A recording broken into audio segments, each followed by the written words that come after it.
You are listening to the Hello Sport Podcast. What's up, punters and dribblers? Welcome back to the Hello Sport Podcast. Home of unqualified opinion and unwavering bias. Monday after Magic Round. It's a freezing fucking cold day in Sydney town.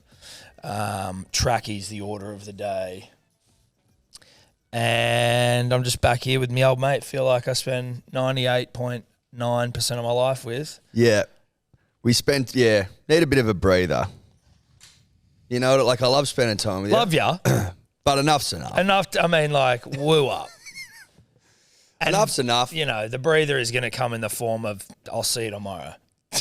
Well, we're just a couple of weekends off at the very least. Yeah, which at least but then we're doing a live stream on Friday, so not like, really. It's not a huge weekend off. It's not what I needed. We're back in the booth for All Talk on SEN, which is starting up again next week. So, you know, there's extra days in the saddle for you and I.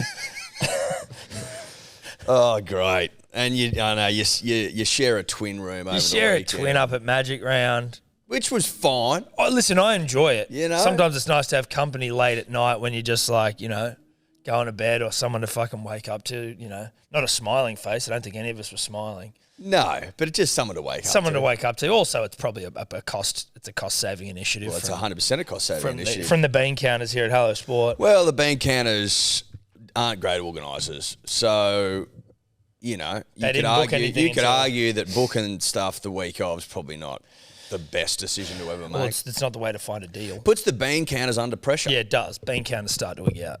Puts the bean counters under pressure because you've got very, very few options, and the ones you do have are quite expensive. So that's why you squeeze everyone into a twin. A lot of water views, though. A lot of water views in the last-minute options, aren't there? Yeah, heaps of water views. By water, we looked over the pool and a train station, but a nice room. Maybe you tell Tobler that they were supposed to have a twin and then they're in there together. Him and Sebo in a double with glass that they didn't know frosted, so they thought they'd have to see each other on the john. They thought they'd have to basically look at each other taking shits. I tell you what would be funny is if, you know, they didn't realise the glass frosted, so they never frosted it. Sebo's like, I'm going to go for a shower now, mate. So obviously, gentlemen's agreement here that you won't have a squeeze. And then you just have a look and you see Tobler just standing at the window, breathing fog onto the glass. Sebo's mid-dump. Even with the frosted glass on, like, you could still see silhouettes and whatnot. Like, look, it's not. I mean, like, the silhouette is less. Yeah, offensive. Depends what but you're it's doing. Still, well, I mean, listen, if you're having a pull in a twin, then you should be kicked out. You should be made to sleep in the hall. There's a general rule of thumb. You don't have a pull in a twin. You don't pull in a twin share. That's just not on. Not on.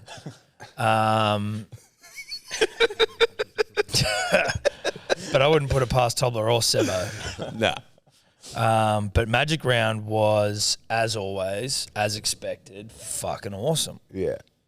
Yeah. I'm already pumped for next year. Like, not the, like, I want to go and party again, but, like, what we can do next year as well. Like, I'm just a bit more invigorated now for, like... We just need to act on that passion. Yes. Because we were passionate last time as well. Yeah, we were, but I didn't have as many ideas last time as I do this time for, like, things we can do. Okay, like, so that stream... Well, that stream we did Friday night for KO, shout out to KO, for the Manly Broncos game, I was a little... The stream always works, right? Like, a stream's fun. We've done streams. We've done plenty of streams. I was a little bit, like, unsure of how it would work with a room full of dribblers and whether should they be able to hear us? You know, there's different... Were they going to come? Were they going to come? Did they come once they came? How hard were they going to come? They all came hard. But I just wasn't sure how that would work, and it actually was fucking mad. I don't know how it translated in a TV sense because we didn't even have headphones, so we couldn't even... Like, I could barely hear you talk. Oh, I couldn't hear you talk. Until we sat next to each other, I couldn't hear a word you were saying. It was a one-eyed parochial... Yeah, I think that's parochial crowd. Very heavily... Well, just anti-Manly. Yeah. Well, there seemed to be a heavy Brisbane bias in the airtime, but you are absolutely right. It may well have just been an anti. Well, because there were a lot of like Parramatta dudes in Parramatta jerseys and stuff like yelling out, "Go the Broncos." So, yeah, it was loud, but and it was intense, and it was fun. And listen, we can do more of those. As the night started to descend into one of the great humpings, we were licked near to death. The game felt like it went for 4 hours. The back end.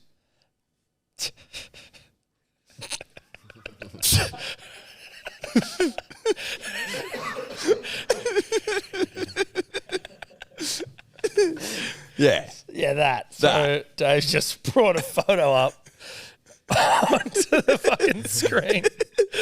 I can see from Wesley Wright in the Punters and Dribblers page, which we'll include in the YouTube. Look at your fucking face, dude. That's one of the great screenshots. That is one of the great screenshots of all time. We might have to post that. That's fucking ridiculous. That's ridiculous. Shout out to the Caxton Street Brewing Co. for having us. Yeah, it was not a good room. Yeah, it was a good room. That energy in there was fucking It was energy. The room had energy. Yeah. A lot of energy. Everyone was pumped up, except if you were a Manly fan, it was a tough night. It was at a the office. tough carry. And then once it finished the stream, we just went and had a rip with dribblers. Yeah, we did. Quite a rip. Quite a rip. To be honest, the biggest rip that I've had in I couldn't even tell you. I tell you what, you and I, we mused this either the morning of or yesterday morning when we were leaving, but blockout blinds.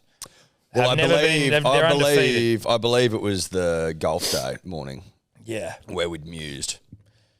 You got to think about this. The Sun is almost undefeated.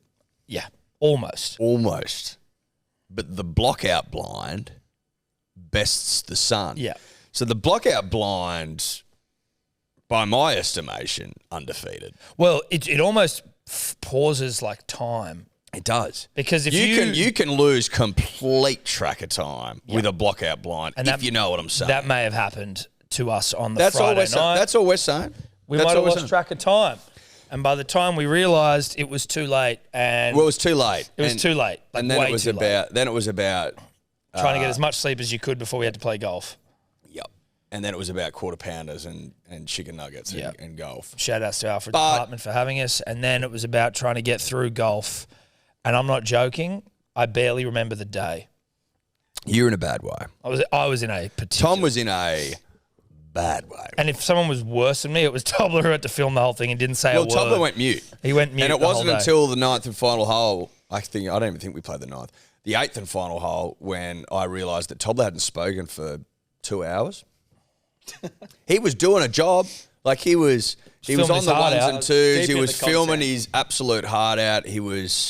I could tell that he was making considered shot selections, Tom. He was doing his best to mix it up, get interviews or feedback from both groups. But there was a hurting man inside. Yeah. Listen, the only thing I could have thought that was worse than like having to play under as much duress as I was playing and still pulling off some phenomenal shots from memory, although I have no idea, would be to actually have to do his job. Like on that day. That would have been fucking tough. You reckon? Well, it's because he actually had to work. Like, I could have gone and laid down in a bush had I really wanted to. He couldn't have. We would have dragged him out of that bush and said, get back to work, turn that camera on. Well, no, there'd be no bushland. No, but I could have. Well, it would have been frowned upon, but I could have done it, you know? It would have been very frowned upon to go lay in a bush at a golf day. Yeah, but if I'd hidden. Would have been terribly uncouth. If I'd hidden well. Yeah, but you're a big boy. Yeah, I'd have to go deep in the bush. But listen, how did Tom and I play golf? I honestly are we like is that you watch a video? Yeah, no, check the video. But to be honest, I don't even really know. Like, I'm sure it wasn't fantastic, but we actually were all right. Did I drive the ball 266? You're very into like how far you drove the ball these days. I am. That face is fucking reminds me a lot of that freeze frame on the screen. Yeah, that was tough. 266? I think you might have, yeah. Who taught you how to drive? You did. Yeah. But I'm not hiding that. No, well, I mean, you should lead off. Anytime you want to suck yourself off about your drives, you go, listen. Tom, I have never been able to drive the ball, and so obviously I'm getting really high on my own supply, and I'm proud of myself. Yeah, good. And I'm proud of you too. But it doesn't sound You just need to No, it intro doesn't it sound that with, thank you, thanks to you, It doesn't sound I that way. drove the ball 266. Yep. 266 punters and dribblers. Think about that. Yeah. But you can see how we went in a video that is yet to be released. Yeah, there'll be a little vlog vid that'll come out. There'll be a bit of a golf-specific break in the Yips vid because Sebo was with us. Sebo of Man of the People fame. He was loving himself. Sick, wasn't he? He was. That was a Greek man who was touching himself Yep. all weekend. Yep. Because the man of the people he's beloved by the people. Yeah, he is. He got the whole crowd to start chanting, "You suck" to us. Yeah, he did. Took the mic off me. Yeah, he did. Came into the stream, took the mic, got a chant going. It was boisterous stuff. Yeah. Just going back to the live stream. Yeah. Real boisterous. It was very boisterous. Like, we'd reflected the next morning being like, it was fucking boisterous. It was raucous in there. Raucous. Like, you could not hear yourself speak. No. At all, the whole time. It was wild. Like, for 80 minutes, I couldn't we'd have to, like, get next to each other. And be like, okay. And the difficult thing was as well, because, like, it wasn't entirely... Well, because there was a crowd there, they were yelling at you stuff, and you'd forget you were even doing a stream sometimes. You'd forget there were people at home being like, what are they saying? I found that very Because difficult. it was different. Like, they would be talking shit to you, and then you'd respond, and then he was like, well, if you're watching that at home, The amount of times Tom was like, mate, they don't know what you're talking about. And I'm like, fuck. Yeah. Because you feel so obligated. And you're coming through the speakers in the room, so you actually feel like you're doing a full-on live show. But I felt like you feel obligated to respond to the dribblers people that talking are just shit. like fucking screaming at you. Yeah. But then you forget that the people watching the stream can't hear them. Mm. It was pretty clear that you were getting shit on by the entire crowd on the stream even. You couldn't hear everything that they were saying, but there was an aura about it that was these dudes getting dumped on by 100 Broncos fans. Because you just don't know. We got like urinated on, basically. Yes. We may as well have just got fucking pissed on by everyone. by and everybody. it wouldn't have been that different. No. And I would have loved it still. Like, I would have loved a good soaking, as it were. Yes. But make no mistake, a soaking it was. But so, like, you just couldn't tell how you cut. So I'm glad that the mics picked up how rowdy the crowd was, because would they been like, If you couldn't hear the crowd, it wouldn't have made no amazing sense. like microphone that was like noise cancelling to all else but our voices, that would have been fucked, because you would have had no idea. Well, we were talking about not even using the mics, just using the lapels at the start. Yeah, that's true. Anyway, bit of behind the curtains chat there. It was great fun. Shout out to KO. That was great. good fun. And then we But not danced good on down from the a street. Manly perspective. No, well, Manly fucking. will- We may as well just fucking get into it now, Eddie. When we do get into it, like when we get into it, When you get into it. it is thanks to KO. KO will allow us to get into it. They Because do. otherwise, we'd miss all the fucking games. We wouldn't be able to get into it without K. And even when we come in here before the show, we like to get into it by catching up on any of the games that we didn't see, thanks to KO Minis, which are only available on KO. Shock horror.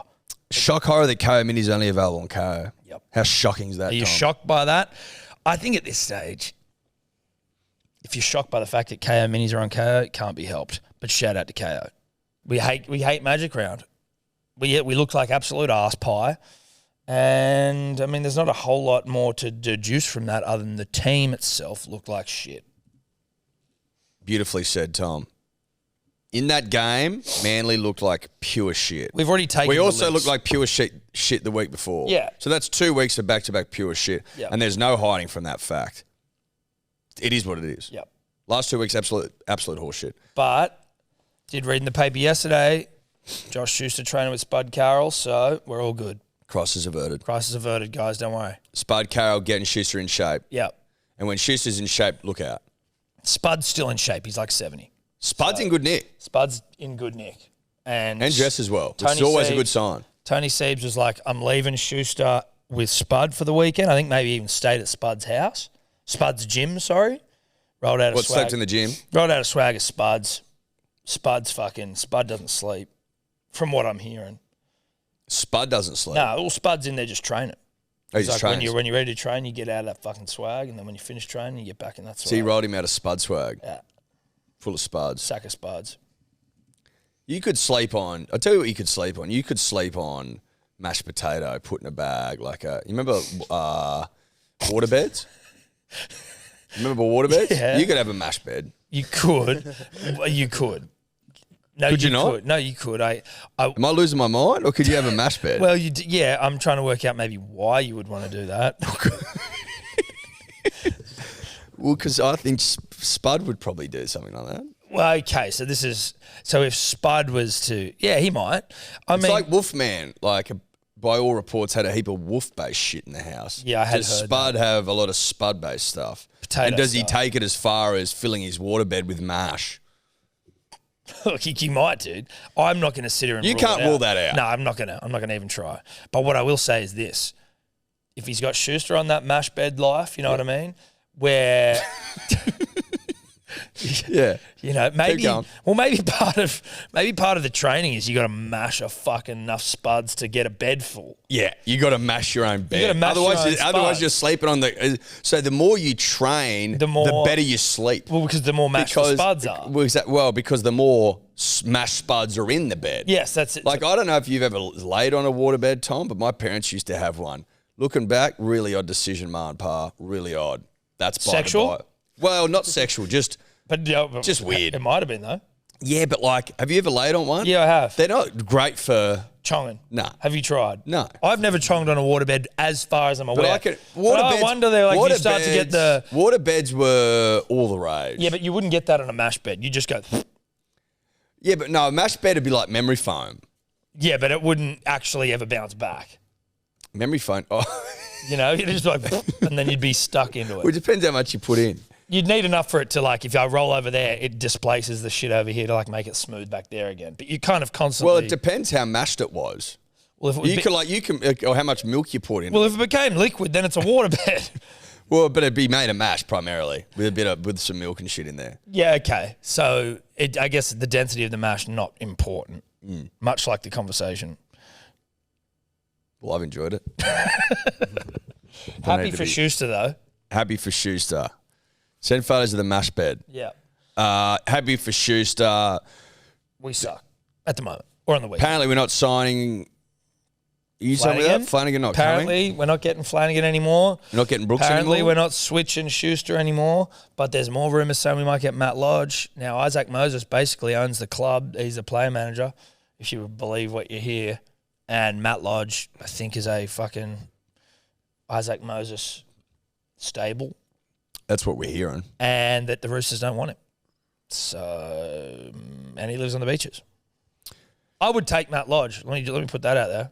Can I just say something? I'd take him. Yeah, I'll take Matt Lodge. I think it's worth saying, Tom, at this time, that although Manly going like a busted ass, at least I got my hand up and I'm acknowledging it. Do you know what I mean? At least I'm honest with the punter and the dribbler. I still think we'll win the comp this year, make no mistake. Yeah. I think that you can turn things around, and I think the moment that Schuster fills his bed with mash, look out world. But the Roosters have basically got a fucking rep side playing for them, fame, lost to the Cowboys. Yeah, they suck. You know what? Again, the Roosters aren't a good side. Objectively. Like, you eyeball them and you go, stud, stud, stud, stud, stud, stud, stud, stud, stud. Like, great fucking side. Maybe their studs are a bit past their use-by date. So, like... Well, a lot of people saying that about certain captains of the state. Listen... Which I don't buy into. Teddy's obviously one of the all-timers, having a shit season. Suoliti, very young, but $50 billion to the Wallabies, not great. Billy Smith, just back from injury, happy to see him play in the game of rugby league again. I mean, Manu and Kiri are good, but like, you know, is Matthew Lodge probably, if he comes to Manly, might be one of the great props all time. But like everything else is a bit like Victor's good, but Crichton good, Satili good. good. They're both with the bench. That's good. Is Jared? You know, is he long in the tooth? I don't know. The Roosters just aren't that good. Brandon Smith, good. Love cheese. They've got a good side. I love and their they should be. side. They should be going better. doing way better. They should be. That's all I'm saying. Now it seems to me. Now I could be wrong, but it seems to me like the Roosters need, you know, one of the great halfbacks all time, one of the most damaging back rowers to ever play the game, just to get a dub. That's what it seems like to me. Yeah. Now I could be wrong, but that's just how it looks. Looks So, like they need to get Cronk or something back to win a or comp. like Munster or Cleary. Yeah. You know, I think you'd probably win if you had a Cleary type player in there. Yeah. No offense to who you got now, but Kiri. that's just what I'm saying. Huh? Kiri's who they got now. Yeah, I know that. But is Kiri a bit long in the tooth? Could be. Is Joey Manu He a won a fullback? comp a long time ago. When the Rabbitohs went? 2014? Yeah, but then he won 2 in 18. But I'm just saying he's been winning them for a long time. He's been winning them for a while. That's all I'm saying. He's 31. 31. No spring chicken. And I can tell you, because I'm 32. And I'm 33. And the spring's left the building. Yeah. Although I'm still fucking deadlifting 55 kilos and shit. 55 are the best. Yeah, I did 55 squats the other day, which, as Josh pointed out, big improvement because I couldn't lift a tennis ball at the start of the year. No, you couldn't. So No, there's that. It's a massive improvement. There Very is proud, that. Very proud. But Roosters fans, just know this. You're down in the fucking dumps with us. Yeah, right? you're. No. Are the Dragons coming dead last? No, No, because... Tigers still last. No, because the Cowboys won. Yeah. Cowboys would have gone last if they lost. I thought the Tigers would have jumped the Dragons from that win. Nah, Jesus Christ, though, dude. As always, punters and dribblers are brought to you by our good friends at Ned's, the preeminent punting platform. I don't know what preeminent means, so you might have to fact check me on that. But the number one betting platform. Preeminent, I always thought was the best. David will tell us. You know what I mean? That's what I think. But I if- just say shit. But if preeminent means the best, Then I'm you correct. nailed it. Because they are the best. Neds are the best. Do we want to just do like a clock for how long it takes Dave to type the word preeminent in? It's already at 30 seconds. Yeah. Oh, have I got time? I might just check my messages. 'Cause Yeah, well, it seems like that. It is surpassing all others, very distinguished in some way. And the example they give is the world's preeminent expert on asbestos. There you go. Or the world's preeminent example. betting platform, Is Neds. in our opinion. Now, we've always got our Ned's group in there, which is pumping. And when I say pumping, I think that would almost be an understatement. Yeah. It's filled to the brim with dribblers. Yeah. A few punters in there too. Punters, dribblers, sharing bets, talking shit, having a good time. Code dribbler. The code is dribbler. You head to the groups tab in Ned's, and that is where you go to have yourselves a very fun, responsible time. But that's what it's about. We love Ned's. Jump in there, share your in bets. there. If you got a same game that you think is cherry ripe, why don't you share it in? A bet shared is a bet earned. Yes. And sharing, as our parents taught us, is caring. Sharing is caring. You know what else is caring, Eddie? Betting responsibly. You win some, you lose more. For free and confidential support, call the number on the screen or visit the website. Todd Payton, hear what Toddy did Monday? What? Always thought they were coming in for a video session. Nah.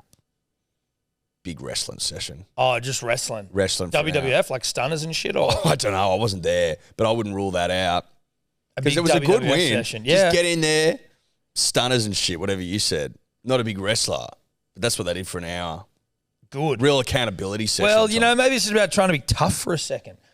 Have a crack. Fuck, we could do with some wrestling. But it's a weird season, dude. Every week you need to predict a fucking ridiculous upset. Or two. But that's at least one.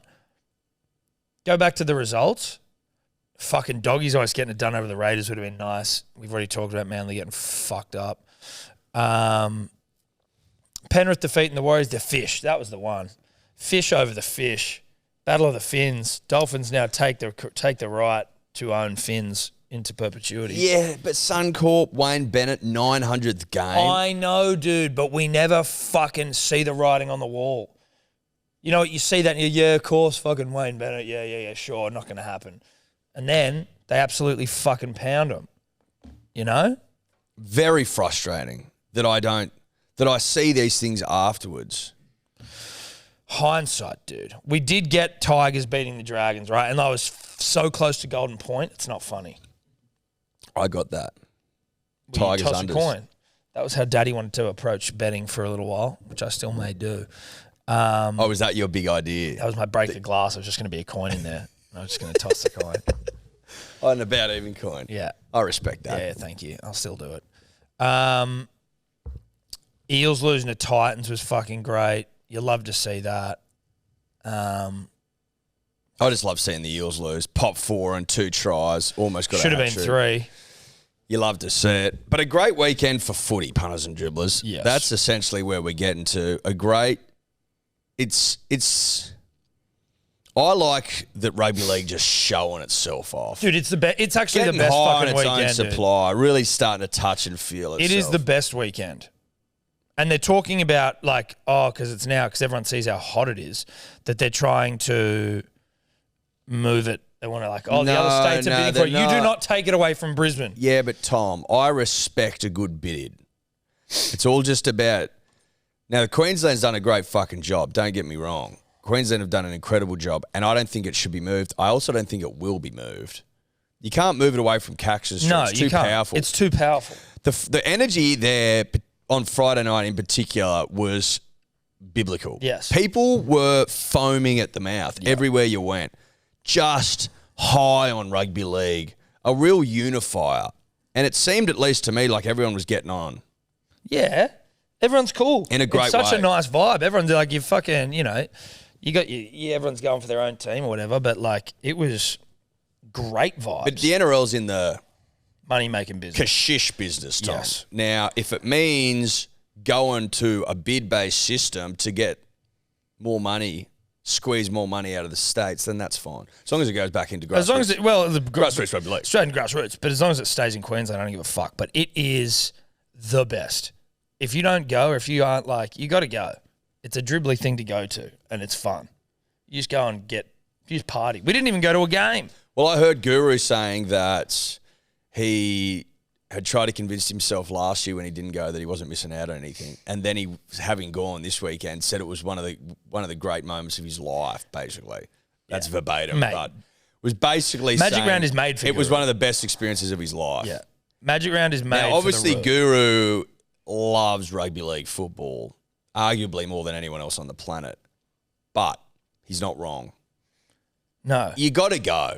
You got to go dip your sack into those waters because you're going to love it. You're going to get one of the great tingles you've ever had, and you're going to come out of it maybe a little bit broken, maybe a little bit sore, but with a smile on the dial. I liked it getting nice and lit up, and then just shooting the shit with Timmy and Guru, and just talking footy. Just talking footy. I think at one point we're in an argument about fucking who of the Queensland decade 8 straight team becomes immortals. That's one of the great arguments. And you know what? But always like comes sitting up. there and we're just having this absolute Barnum rugby league yarn, just going for it, all with opinions. We're all fucked. Can you look up how is it 2 every 5 years, the Immortals? Is that what they've changed it to? Can you check for me, Dave? Because that Immortal chat really gets people fired up in a great way. I think the Roo wants Kronk from memory. Did he want Kronk? Look, I don't want to misquote the Guru, so No, you wouldn't I want to do that. apologise. But from memory, I think he thought Kronk. I was a Lockyer dick rider. Smith and Lockyer is probably where But where then the you dust go and settles for fucking me. JT. JT, GI, Slater, Kronk, I think's a level below. But the reason the Roo from memory thought differently is because of his fucking three straight premierships, which is unheard which of. is unheard of. 1-1 basically coaching from the sideline. Well, on the his shoulder was fucked, and then was also in the 8 straight Queensland side. He was in part of it. Well, he was off the bench the whole time. He wasn't in for every 8, but he was there for, I think, most of them. Maybe I'm wrong. I don't know. But he was a part of that fucking... Hit that 40-metre field goal, which absolutely devastated the state. He's certainly in the conversation. If Guru's saying that makes me... Makes me think. It makes me interested. But if they can only put 2 in from that decade, fucking hell, mate. Very tough conversation. But that's where you get to, punters and dribblers. There's also a lot of yelling, a lot of screaming about Origin, because there's something in the air in regards to Origin. Don't get that twisted for a second. May gets me going because the first game's either the back end of this month or the start of the next. But this is where the wheels start turning. Lot of Origin chat on the weekend. Which we're going to. We are going to game 1. Adelaide. Going back down to my favourite town. I think we could do another one of those live companions, though, for like a game 2 or game 3. Well, game 2's in Queensland. What date? June something. June 9th? 8th? 14th, 15th, 16th. Game 2, 21st of June. Oh, 21st. That's a long... So 3 weeks. 31st of May, game 1. 21st of June, 3 weeks. And then Does 12th it seem of like a July. long break? That seems like quite a long break. Or is it always 3 weeks? Maybe it's I thought it always was 3 2, weeks. maybe. Nah, it's always 3 weeks. Yeah. I'm Because I getting feel like there's confused. one full round of footy where like no teams have a bye, but then Yeah, okay, they have a right. bye. Well, Matty was saying teams get picked not this weekend, next weekend. The end of next week, after the Sunday game next weekend's when the whips are cracking. Goodness gracious. Because by next Monday, we're less than 2 weeks away from Origin. So we're in the thick of it now. We're in the thick of it right now. Just Jesus back on the Christ. On the Immortals, they do pick minimum of 1, maximum of 2 every 4 years, but the players have to be in the Hall of Fame first before they're considered to be an Immortal. When did they do the last round where they added heaps of cunts? They were doing them. That was like catch us up, get us up to speed. And Yeah. Well, that was because the Rugby League Week, who I think invented it, or Big League, maybe it was Rugby League Week. Yeah, it was Rugby League Week. Their ruling was that you could only pick players that they'd seen play, which ruled out Dally Messenger and shit. Yeah. But yeah, 2018 was the last time they picked Immortals.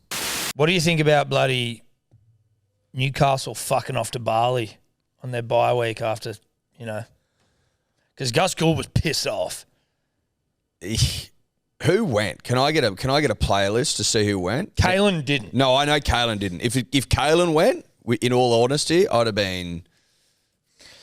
been surprised. What do you think about the argument that someone like a Bradman Best probably has a bit of fucking ink that needs to be filled in? Some outlines of maybe a shin tat or a lower back tattoo or an upper back tattoo. Can I be honest with you, rib Tom? tattoo. If Bradman Best needs to get a tat filled in, Yeah. now he's a tatman of note. Yeah. I would be under the impression that the filling in of a tat, good for his rugby league. Correct. You could argue great for his rugby league. Now, it would be like having an itch you can't scratch, I'd imagine, if you're a tatman of note with ink that was not yet completed. Well, I was wondering whether it's a situation similar to how when the Rabbitohs and Manly sent over Tommy and Trell to Bill Knowles in the US, whether this is a similar sort of thing that, Bradman a bit out of form, he's not having a great has he season. delivered on promise? And it's like, well, we need to get him over to Bali to get him seen by their finest tattoo agent, exponent, artist. Thank you. To, put a couple of extra skulls on the shin, maybe put a snake crawling through the eyeballs of a deceased corpse, something really something really intense, One of those half-face clown fucking mask things. Where it's Maybe take some inspiration from Jarchi, 69. Yeah.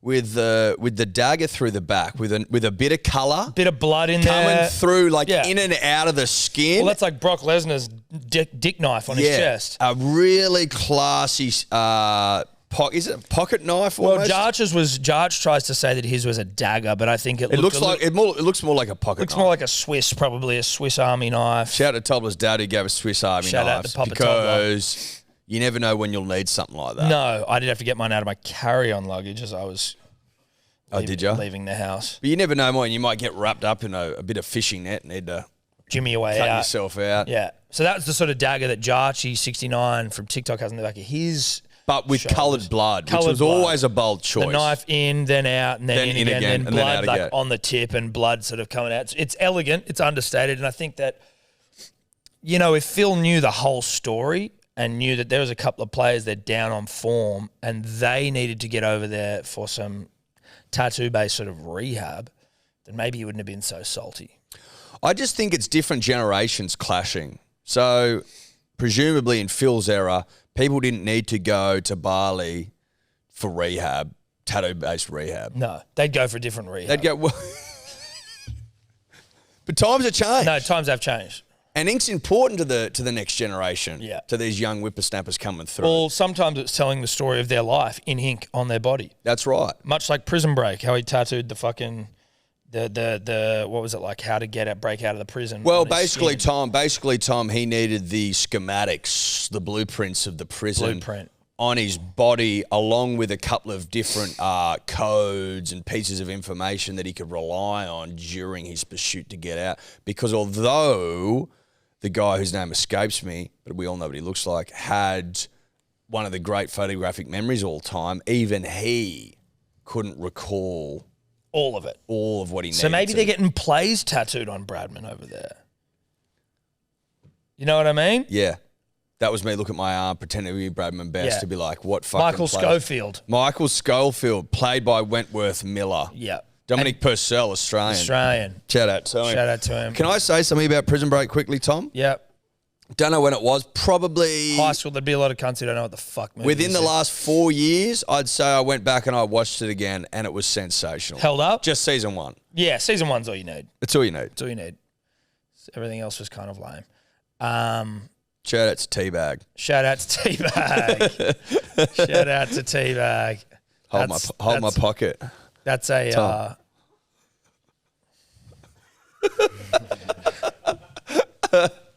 yeah. If you get that, you're a fucking legend. If you don't, you're a loser. Pack it up. Anyway, so I guess I just wanted to get your thoughts about tattoos and. Well, the proof will be in the pudding. Who they got this week? They have. You know what I'm putting on this week? Bradman Best anytime. Yeah. Know that. Tat bet. Who went? Can we get a list of people that went? And have they all got tattoos? The only info that was available was that Ponga didn't go. Okay, so Boring. probably Instead of everyone Group of else. Knights. They're playing the Titans at 2 on Sunday in Newcastle. Titans at Newcastle at 2 p.m. If they come out and fucking win the game, Then good Phil on 'em. Gould needs to release a public apology. I love, mate, on 360, they were blowing up deluxe. Poor Kent and shit were like, mate, they should have cancelled the fucking trip after that performance. Yeah. They should have come in on Monday and said, nah, cancelled, it's all over. Yeah. Unbelievable. But, mate, I don't know. Like, they didn't play very fucking well leading into the game. Put it this way, if Manly went on a fucking holiday this week, I'd be like, whoa. So when do they get back? How long are they gone for? I don't know. Well, they would have gone straight after Yeah, the they game, would have gone last presumably. week, yeah. Yeah, they played Friday last week, and they're only playing Sunday. So they essentially had 2 whole weeks to go and come back. But then they must surely have to come back at some point for fucking training, Yeah, right? yeah. They I probably reckon back now. I reckon they would have got a week off. Yeah. They'd be back now. You know what? I sort of respect it. The boys just going, we're not actually going to Magic Round. Let's go to Bali. Do you reckon it's just because they're salty they were fucking given the bye during Magic Round? I think they would have been loving it. Yeah, maybe you're right. I think they would have been absolutely loving it. Here's the bye. Perfect opportunity. All eyes are on Magic Round. Let's just nip over to Bali, get tatted out the arse. Yeah, get a couple Maybe of get our fresh tats. dongs done. Come back. Bit of shaft work. Shaft tat. Did you ever heard rumours of people that used to get this was schoolyard stuff. I can't confirm nor deny if this is even possible, but the soft dong tat would change Oh, so you'd get it. I mean, I imagine you can't get as tattooed the shaft hard. grew. But I imagine you can't get tatted on your dong while it's hard. Why? Because how are you maintaining a rager? There's ways. Well, there is, but I imagine, even with fucking, what's it called, Viagra. There'd be ways. But do you think Viagra Mate, would... you hear horror stories of blokes who are hard for 3 days, have to go to hospital. I know, but I wonder whether a fucking tattoo needle dragging along your shaft might pretty quickly turn the tide back in your fucking favour. I don't know.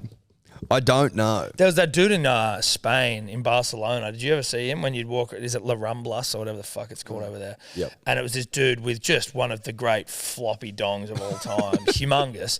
But he would walk around nude, but he had his whole shit. He had basically undies tattooed on him. So his fucking, it looks like he's wearing undies. And then his big fucking monster dick is also tattooed. It looked like an elephant, but it was black.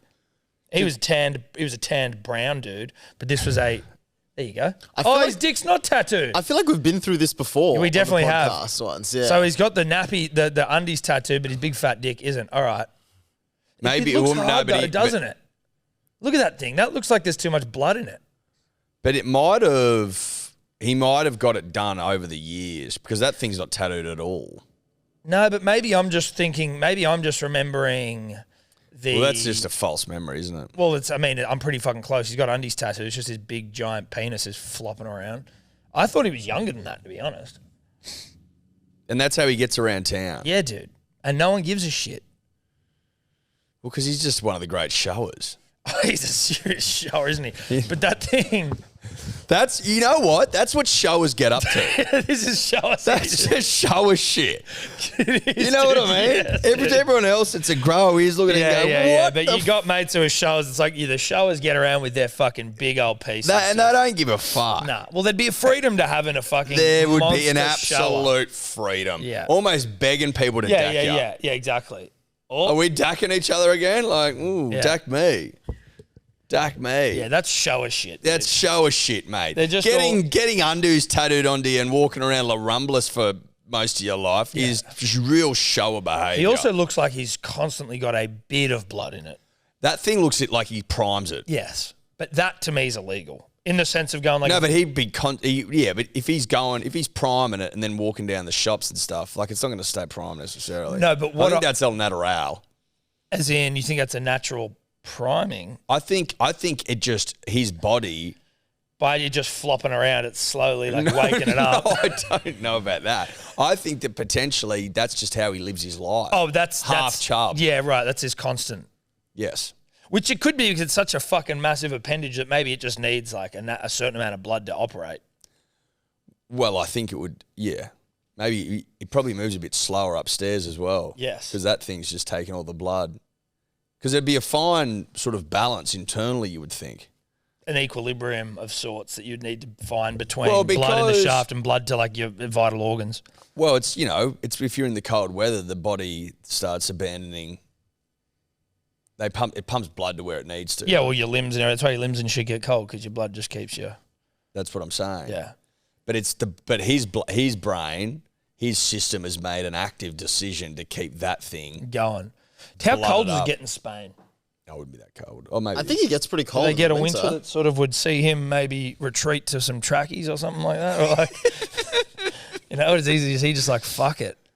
Yeah, He's the Wim Hof of showers. He's just getting around in all weather. Gets around like 15 degrees Celsius during the day and 9 degrees at night in winter.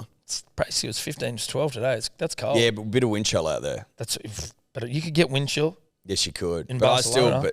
I still think that shower wouldn't abandon who he's become. Yeah, maybe not. Good for him. Good for him. So, I don't know where that started. Origin, maybe? No, No, it was Newcastle. Tattoos, We'll see Newcastle. about Newcastle, though. Yeah. I just like when old people blow up at young people. It just gets me going. Yeah. And it's Wouldn't happen in my day. No. But we weren't around in your day. We don't know what the fuck you got up to. Also, nothing was recorded. Who knows? Who the fuck knows? Now, another They bit lived of in like a news. secret time, basically. Eddie, I got some more news for you, mate. Sponsor blows up. Warriors chief sponsor, 1NZ. The chief. Is 1NZ a telecom? Teleco? Telecom's not even a word. I What? think so. Telco. Telco, thank you. The chief executive, and this is from the Men's Women's Weekly. 1NZ, Vodafone changed their thing in New Zealand to 1NZ. There you so go. essentially So it's Vodafone. The chief executive of New Zealand Warriors major sponsor has made the extraordinary claim that NRL referees are cheating against the Warriors. Jason Paris Yep. described decisions against his club as cheating of the highest order. He went fucking hard on Twitter. So now who knows that usually when someone goes hard on Twitter, and I don't know if he's walked it back, but there's a couple of like red wines involved, or you're at a barbecue and you fucking had a couple and you fire off a few angry tweets. Like It's generally late night behaviour. late night behaviour. Generally like speaking. the rule of thumb in our offices, which are sometimes fucking not listened to, but 99% of the time, is no social media after a gutful. Yep. Words to live by. Words to live by. Now- he's gone on though. What time did he tweet out? Well, what time was the game on? He might have been full It was up during the game, 3 p.m. game. 3 p.m. game, Saturday So Magic 5 p.m. round. over there. About 7 p.m. our time. Oh, sorry, 7 p.m. his time. Okay. So that's red wine time. Yep. Especially if he's had a big arvo on the punt. Yep. And we're not saying he has, but we're also not saying he it's hasn't. Well, I don't know if he has or he hasn't. But Saturday is a day But to do it. Saturday is a punting day, and it's 7 p.m. In New after Zealand. potentially a big day on the punt. So he delivered the spray on Twitter during the Warriors. So he was tweeting mid-game. So he's fired up. Yeah. Are you kidding me? How biased are these at NRL bunker and referees against the Warriors? Have they got money on them to lose?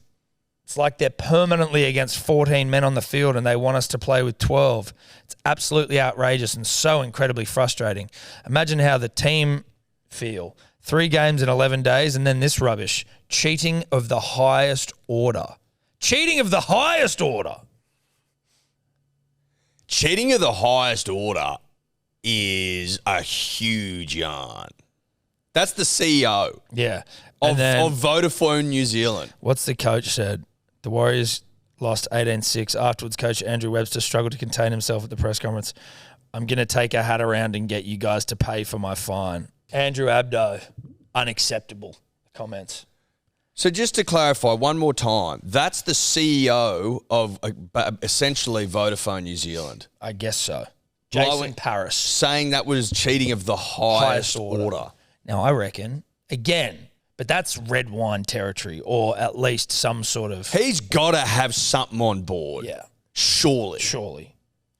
maybe don't it's see- a you bit can't- more white wine. But you can't see red like that. That was white wine energy or maybe rum energy. Like that was an aggressive... That doesn't seem worlds away from when you and I used to put away one of the big bottles with Jarchi and Street and wrestle. And wrestle each other, get aggressive. Shout out to Bundy. Start physically tweeting. He's tried to kind of walk it back a little bit. He hasn't Yeah, I'm deleted not these surprised tweets, but Did he delete the tweets? no, the tweets are still up, and there's like a big thread where people are replying. Someone's replied saying, being upset with ref decisions and having go are fair enough, but calling them cheats is not on. And he's replied to that saying, you're right, all refs go out to do their best game every game. I don't condone any criticism of amateur refs giving their time for any sport. However, we're talking about paid professionals with slow-mo, high-quality video footage, blah, blah, blah. And then he goes, my comment was to another fan in the heat of the moment. I know that refs turn up to do their best, but I do stand by my view that there is a massive bias against us, and we get inconsistent calls every week. Yeah, but like you can't say you just said it to in response to a fan because you tweeted it, cuz we all saw it. Yes. But also, you are implying that the refs are actively trying to fuck you. To say cheating, like cheating is cheating implies that they've met in like a car park in the dark before the game going, we want to fuck over New Zealand. And I tell you what, it'd be a To car what park. end? But it'd be a car park where like if they go there to meet, they'd also bump into Trennan Kemp getting his steroids in that same car park. Yeah, and they'd sort of, They'd look at him and go, oh, what? Wait, we won't say anything if you don't. Yeah. Don't you tell anyone that you... Because it's mutually assured destruction. Exactly. So they'd almost cancel itself Exactly. out. Kempy's like, if you tell anyone you saw me here getting steroids shot directly into my ass cheek, then I'm going to tell everyone you're here planning systematic cheating against the Warriors. Against the Warriors. Of the highest order. Of the highest Of order. the highest order. But it seems to me, if you were to stop for a second and go, okay, what's the end game here? You got Penrith that have won 2 comps in a row. They're also in the heartland of rugby league, out in the west, foot of the mountains.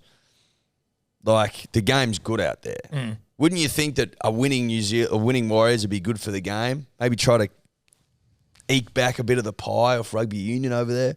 Wouldn't there be incentive to have a good New Zealand side? Wouldn't you think that? I would have thought so. That seems to pass the logic test to me. That a healthy New Zealand side is probably what you need. But if you say cheat, that's when it sounds like you're an idiot. You've lost all credibility when you start saying cheating. Like you can shit on a ref for having a bad game the same way you can shit on a player for having a bad game. There's bad calls in every game. But I don't mind people being pissed off by bad referee calls. You just also have to accept that they happen. No, but that's what I'm saying. I'm saying there's bad calls in every game. It is what it is. It's not perfect, obviously. No. It's fucking frustrating, But to say sure. cheat But is- I never go, they act. You might say it in the heat of the battle, which he has. But I'm just a dumb dribbler. in the tweeter battle. Not your best. No, it's not. It was relatively witty, Yeah, but it was never going to be my best, was it? but it wasn't great. Nah. And I didn't love it. No, I didn't love it either. No. I just had to say it. Yep. Now, I'm not the CEO of Vodafone. Shocking. So there's a big difference there. I can essentially, within reason, do whatever I want. He can't. Well, listen, you can say it, and Buzz Rothfield probably ain't going to write about it. I'd be shocked if he did. Yeah. It'd be nice, actually. But I've never accused them of cheating, Tom. You can't accuse him of cheating. Of the highest order. Cheating of the highest order is highest... Lance Armstrong, bro. Exactly. Like, there's levels to cheating, and that doesn't fucking register on the list. The Chinese, the Russian doping, you know? Yes, Icarus. Russian dope. Icarus, for God's sake. Let's get fair income. Is this an Icarus? Is this rugby league's Icarus? Cheating against the Warriors? Who was the ref in the game? Are you telling me that man's Lance Armstrong? Worse than? Worse than. Or equal to. The highest order implies the highest possible order. Yes. Which is Icarus, seven fucking Lance. Tour de France's. Who else has cheated like that? The Chinese swim team. I'm pretty sure there's an Olympics where like that. Maybe the Beijing Olympics generally. I don't think anything's come out against that, but you're just. I think we can raise a cursory eyebrow when the Chinese won every weightlifting medal by the by. That's by the by. Maybe when they painted that fucking horse. Yeah, fine cotton. Fine cotton. That was. That was probably pretty lowbrow stuff. Melbourne Storm salary cap.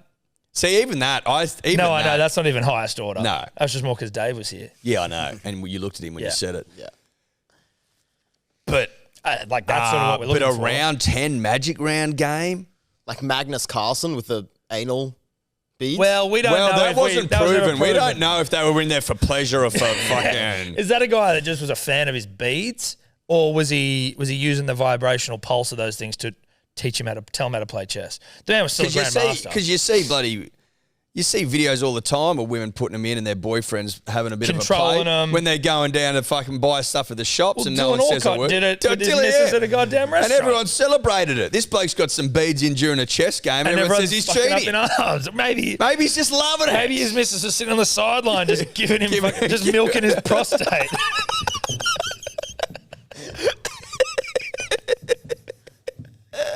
What are we talking about? What are we talking about? It's become so stuffy as a society. Like, it's so stuffy and buttoned up. You need to be so buttoned up as a chess player. What if I want a fucking mid-game gas?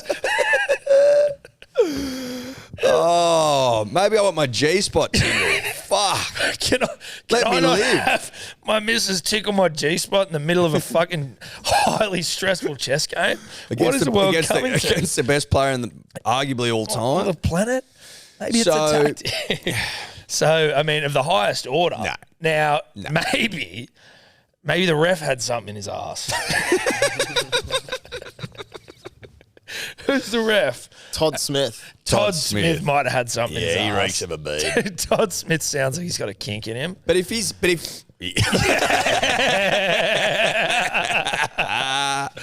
yeah. Todd Smith. Yeah.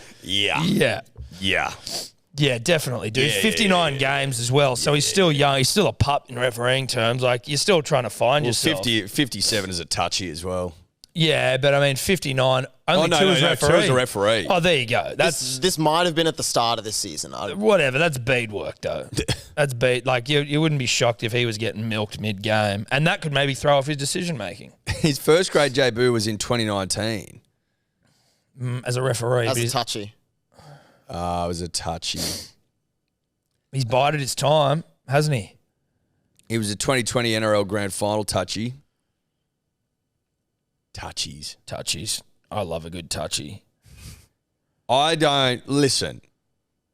A man with a strong history of touchy work. I'm not ruling out a bead. No, dude. No. Something in there.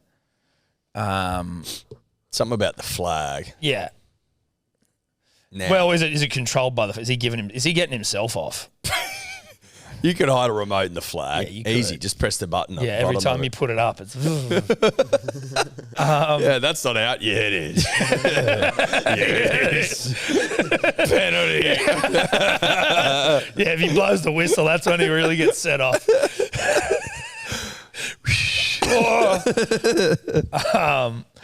So dumb. But anyway, listen. So, highest order? Absolutely not. No, and I think we've established unequivocally why that isn't the case. Yeah, bit of a woo up from Jason Parrish. You see that? Well, of course you did. That big, thick, beastie motherfucker for the fish. Yes. Calling him Val Meninga. Dude, big fan of Val. Did you see he's at Harker at the end of the game? Yeah. Moving stuff, you'll spine like to see tingling. it. Like He's to a see it. fucking beast, bro. Dude, he's only been humongous. playing rugby league for a year. He came from Union, but apparently He was a groundskeeper at KO Stadium. Yeah. Like, as in like last year, or is he already there before last year? I think I heard. That's got real Nathan I'm just trying to about him. remember when I think Dan Ganane when in the call said last year, maybe. Shout out to Dan Ganane. Shout out to Dan Ganane, a dear friend of the show. Yep. And in our opinion, the best commentator in the world. Now, I love when players like this just come out of the wilderness. Back to the Dolphins for a second. Yes. We were saying it with the boy, like when we were watching the game on the weekend, and you're just seeing, obviously at the start we're going, why the fuck didn't we see this coming? It's Wayne's 900th. But then if you start to think about it, what the fuck is going on? Why are they so good? And everyone goes, oh, it's just Wayne. I'm like, but what does he do to these misfits, these unwanted misfits, and these people that are at the end of their careers to get them to play footy the way they're playing? Well, there's also the guy. They're fucking good. Their recruitment guy as well, Peter O'Sullivan, is. Can you just look up on the side, Dave, while we talk? The clubs that Peter O'Sullivan has worked at, I'm pretty sure he's like helmed some fucking weapon teams, like put together some weapon sides. But what is he seeing that no one else is? They literally, their whole back line is unwanted discard. Yeah, but like Tabuai Fidow had played Origin. Isako was an inconsistent good winger. Fucking Katoa is a hot dude on the rise. Tessie Nu was a very highly touted Broncos player on the rise. Unwanted. No, agreed. But like they weren't complete shit show No, they're not unknowns. fucking Group 11 footy players, Tom. I'm not saying that. But what I am saying is that clubs didn't want them. Well, you know what they said, or we've talked about as well, is dearth of good coaches. Which is what Wayne said. That's what Wade said. And Wayne ain't wrong. Wayne seems to be right. But I wouldn't mind, Matty Johns Cooper, if you're listening, can we just go balls deep on the Dolphins one week? Just give me what you see. What sort of footy are they playing which can make the Sharks look like Bush League? Can you go to their team? They've got a decent, it's obviously hindsight 2020 fame, but like the fact that Valance cunt is a centre was insane to me. Real klutzy lookalike as well. He is a klutzy lookalike of bloody brilliant Beers. Did he score? He scored 2. Did, yeah. Again, another Roman missed. If I'm in punters and dribblers and all I'm seeing is him being compared to Klutz. But was that before the game? Yes. Fuck. Yes, Yeah, it right. was. It was everywhere. I'd missed it. Anyway, I'm not going to get into my poor punting form, but Well, it's frustrating. but if you look at their forwards, Kenny Bromwich, Jeremy Marshall King can play rugby No, league. dude, JMK. Jeremy Marshall King can play the game of rugby league, punters and dribblers. Is this year Serraldo's first year? It is, isn't it? Yeah. JMK was good at the Dogs. I think he got their players player last year, but like again, he was under Trent Barrett of let Nico Hines go from Manly fame. Like you free up a JMK and give him a real coach. No disrespect, an elite coach. Well, I don't think. Listen, you can't say no offense when you're comparing Wayne Bennett to Trent Barrett. But Felice, Colony Lemulemu was always good for the Cows before he came over. Tom Gilbert's good. Was he Cows or Broncos? One of them. Jared Wallace has played for Queensland and Australia. Milford, Mason Teague seems like a good young up and comer. Herman Essa was good when he was at the Knights. He kind of disappeared at the Titans for a bit. I don't know. Listen, are they better than the fucking Sharks? Not on paper, they're not. No, they're not. They're not better than anyone on paper, generally. They were $2 favourites to win the Spoon. They blew the Sharks out of the fucking water very early. What was it, 28-0? I was sitting next to a Sharks fan on the fucking flight back, and we had a brief yarn about it, and he was like, mate, that game was fucked. The game was over inside of 30. It was 30-0 after 30 minutes or something. Mm. It was a fucking humping. Real bad stuff. What? 5, 16, 22, 26, 31. So 1, 2, 3, 4, 5. So it was 30-0. It was 30-0 at the 31st minute. I had Kennedy and Teague Wilton, and I added Sharks victory. You know what I do? I remove that now. This season's too hard to predict. You take You had results Kennedy out. and Teague? Yeah. Mate, we were saying that on the weekend. Just take results out. You don't get enough juice out of them. No, you don't. Unless you're going 13 plus or something where you win. So what's a win? What's the point of the win there? You just take the win out. Take the win out. It's not worth it. It's not guaranteed. Nothing's guaranteed this season. But then you see Mulatalo go over, you're just like, of course he goes over. Of course he goes over, but they don't fucking, like the victory is, Not Anyway, worth tune it. into About Even because I might have a new play this week. Yeah, right. And so might I. And it's probably going to not be good. But they're now, at least Paul Crawley, who I think is a very good friend of Wayne, so you take it with a grain of salt. Yes. Salty tears. Yes. He was calling for Wayne to be an immortal. That's... you'd have to change how it was done. Yes, but obviously. the same way I think Rabs should be an immortal. I'm happy with a Wayne immortality. Well, he's in the Hall of Fame. No, but I want Rabs to be an immortal. Right. Well, you'd be changing the whole concept then. A little bit. Immortals of the game. You're an immortal player. You're an immortal commentator. You're an immortal coach. Like, Wayne isn't an immortal player by being an immortal, but he's an immortal of the game. I don't hate it. I'd never really considered that. But you're not giving out immortals to like fucking touchies and refs and shit. Like Billy Harrigan, as much as I love Bill, can be a Hall of Fame, but he can't be an immortal. I would want there to be specific rules around that, right? So we've just read that every 4 years, minimum one goes in, maximum two, even though they haven't done it in the 4 year time period, which has confused me greatly. You sure? 2018, there would have been 2022. It's 2023. Maybe COVID. So what? Wasn't COVID? What do you mean? Maybe they didn't give it out again so you can have some ceremony of pomp and pageantry. I think we were out of COVID last year. True. Wasn't it just 2020 and 2021? 21, 20, yeah, I It's guess 20 and so. 21. So 22 we're out. Very confusing that. But what I'm trying to say is I wouldn't want there to be like, oh, we've got to put another coach in this fucking time, you know what I mean? And now all of a sudden bloody Robbo's in there and you go, what's Robbo going doesn't on? get in there. Robbo needs fucking the greatest side of all time to win a comp. No disrespect. But I think Wayne's earned it. I think I'd be happy for Wayne and for Rabs to go in. But then I'd be shutting up shop again. Yeah. They'll Maybe probably try to get Traders. Jack Gibson in. Oh, I know. And I don't know anything about Jack other than the fact that he wore furs and looked like a bad cunt. Yeah. In a good way. In a good way. But I'm not anti it. No, I could see it. I'm not anti it. I wonder what happens with that Valence to wear though now.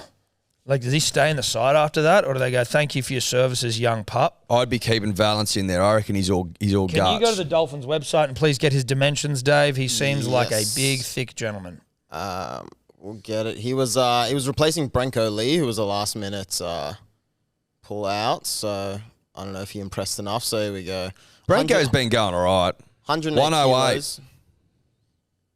Pinch shorter than me. That's not as much as I thought he would have been. You think you look taller than 182? Born 2000. Go up. Born in the year 2000. Fuck me dead. Yeah. But I thought he'd be more than 108 kilos. He looked fucking huge. His legs were ridiculous. Like, that can't be long for the backs. 108's pretty big, Tom. It is big, but it's not. Well, you've been up near there, so I suppose. I was 104 at one point. Were you? Yeah, before I did my weight loss journey. 104. Yeah. What are you now? 96-ish. Big difference. Yeah. Huge. Huge difference. And I've still got some to lose, I can tell you that, after the weekend. But shout out to the Dolphins because put it this way. You're making a jersey that I hated at the start of the season look good. Yeah. Fair to say. Used to hate it. When that jersey came out, I said to myself, that is foul in the extreme. Yeah. Now I quite like it. Now I quite like it. I think it's quite good. And it's all off the back of the Dolphins playing beautiful rugby league. Yeah, getting into their work, keeping me excited. Because, I mean, they're like everyone's second favourite team this year. So when your team has a bit of a fucking shit show, you're like, well, the Dolphins won. I'll take that, I guess. Broncos ditching Benny Eichen. I don't know if that's good juju for the Broncos. Yeah, they beat us, but, like, is it good juju? The Broncos. Getting rid of fucking Ben Eichen mid-season. It's not good juju. Isn't it like getting, I think the chickens, Yeah. the chickens, Yeah. do they come home to roost? The roosters, the hens, the chickens. Something comes home to Your roost. chickens coming home to roost? Your hens coming home to roost? Your roosters? I'm not saying this because we lost on the weekend, punters and dribblers. Know this. Know that I'm playing a straight bet, and I'm telling you how I see it. I don't think the Broncos have got September football about them. I don't think they win the comp. I think Souths. Fuck me. I was saying to Matty the Ward Boy on the weekend, one of the great South dick riders all time. Yeah. Constantly got chafe. I was saying to him, I think that this season is 100% the Rabbitohs to lose. Their side is delicious. It's looking good. I don't know if it's edible, but if it was, I can guarantee you to be nutritious. Just got a real vibe about them. They've also got in the key positions, Tom, not to get too X's and O's with you, bruh, but in the 5 key points, 6, 7, 9, 13, 1, Latrell, elite. Cameron Murray, elite. Damien Cook, elite.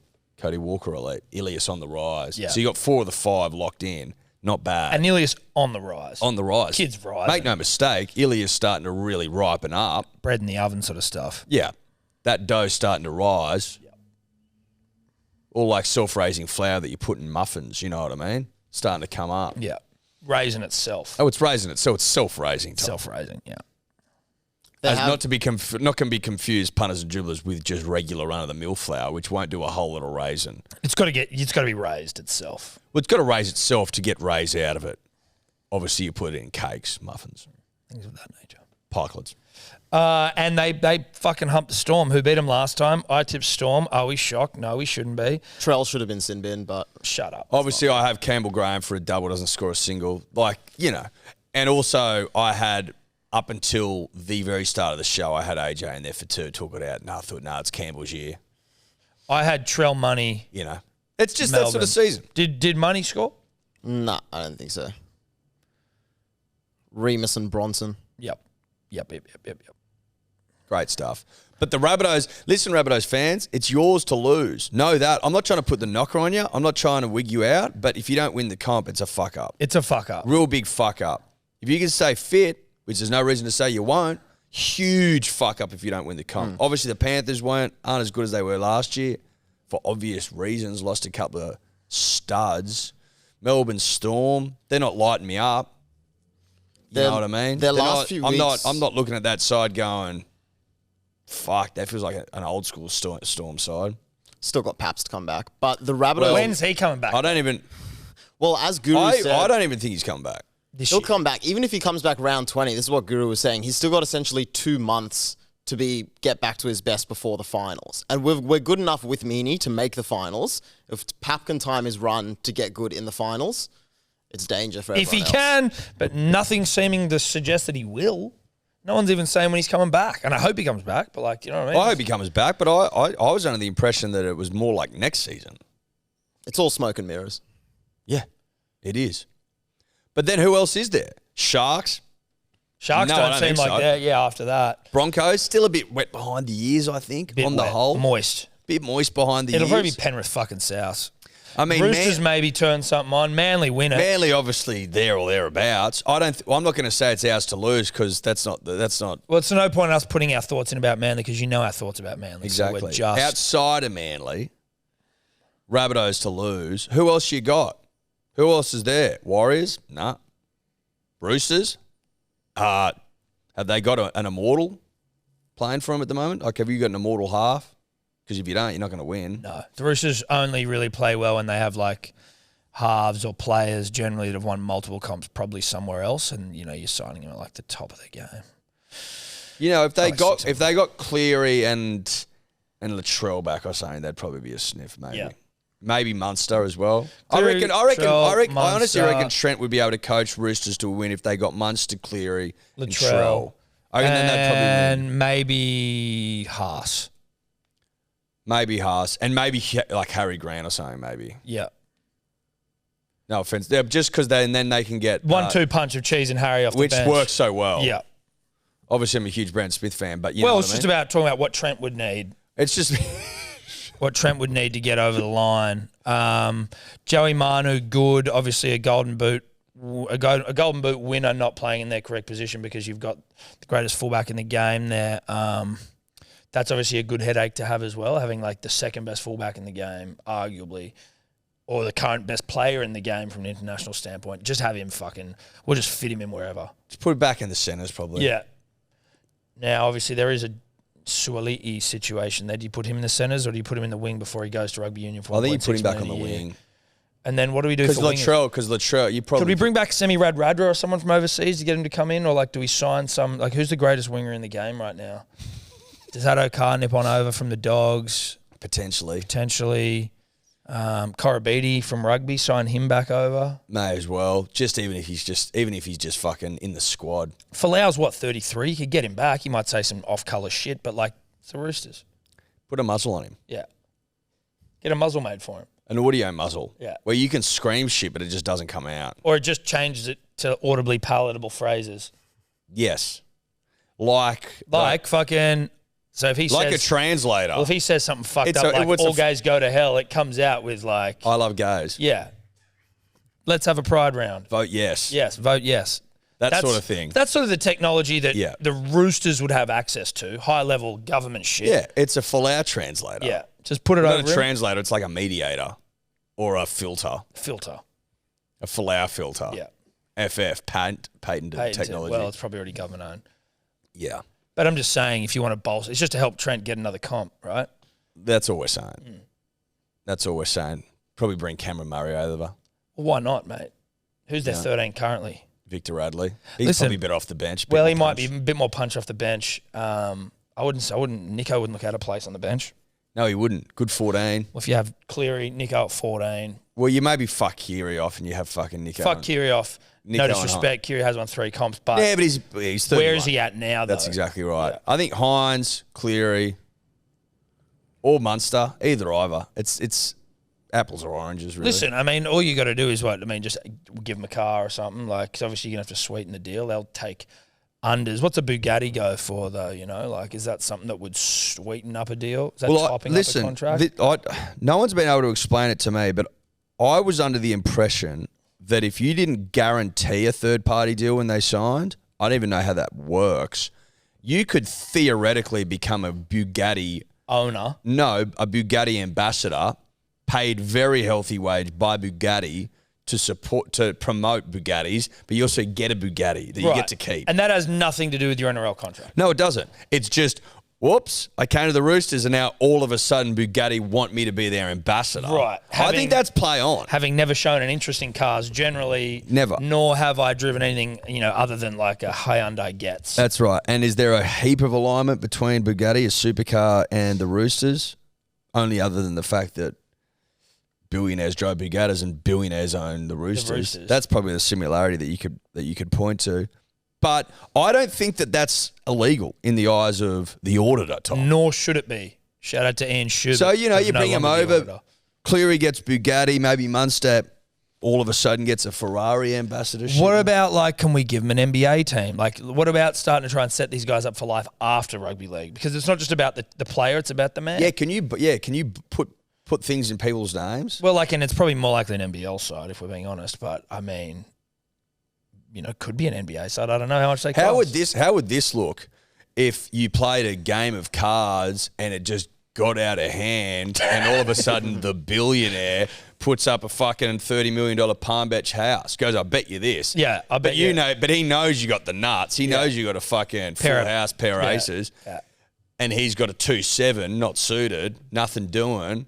And he's putting up $30 million Palm Beach houses, lost it because he's just gambled his life away. Yeah. Is that play on in the eyes of the auditor? Well, it should be. Can you sell that? I won this in a game of fucking poker. Yeah, sorry, I'm fucking good at poker.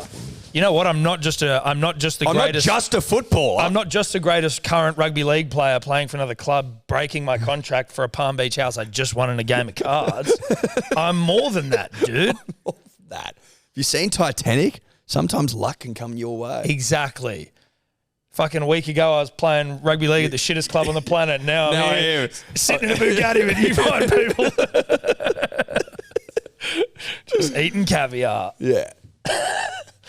So listen, if the Roosters, if that starts to happen this season, Roosters are a big sniff. It would not shock me to see if to hear that Trent Robinson, after what you would argue is an underwhelming performance to a season for a largely representative NRL football side. Yep.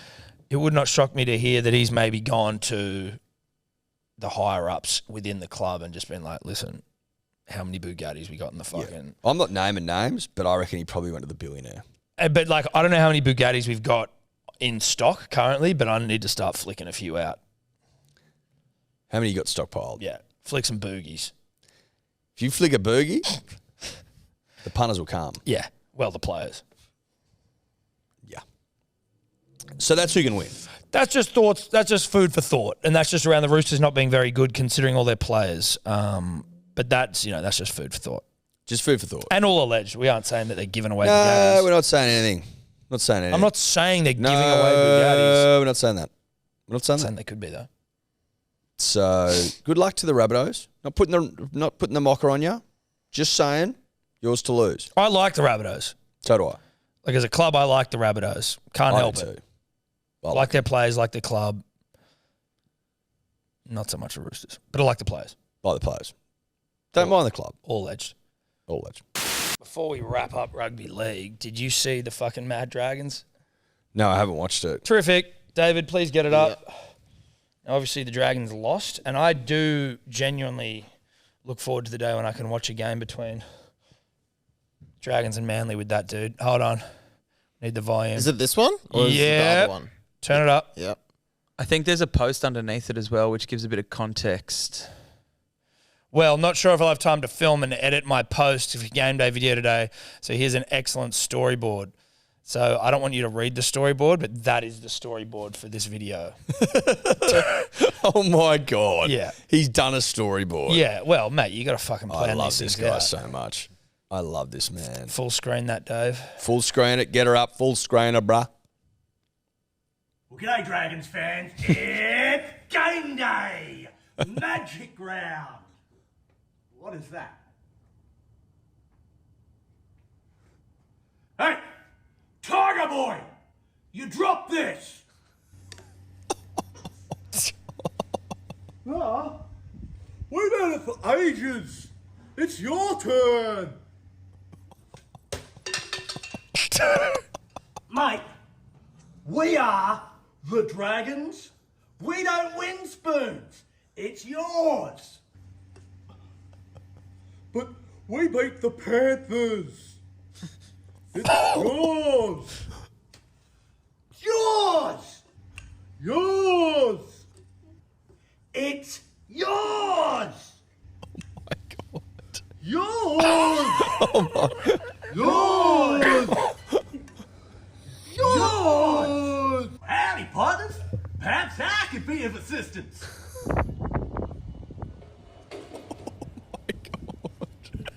This has nothing to do with you.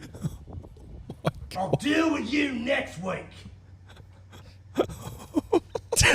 This spoon, it does not belong to the Dragons. It belongs to one of these two clowns, the Tigers or the Cowboys. Today, we're going to make sure that this spoon stays in the possession of the Tigers. They're not getting anywhere. They are not getting off the bottom of the ladder. The first time we win in Magic Round is going to be today. So come on, Dragons fans.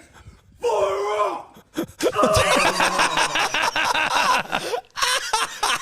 Dude, that's one of his best. Oh. That's one of his best. Dude, that storyboard. Yeah. They put it all together.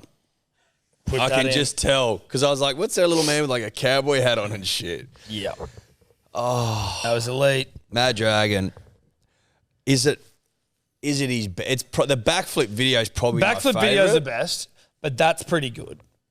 That's fucking pretty good. It's fucking good. Shout out Mad Dragon.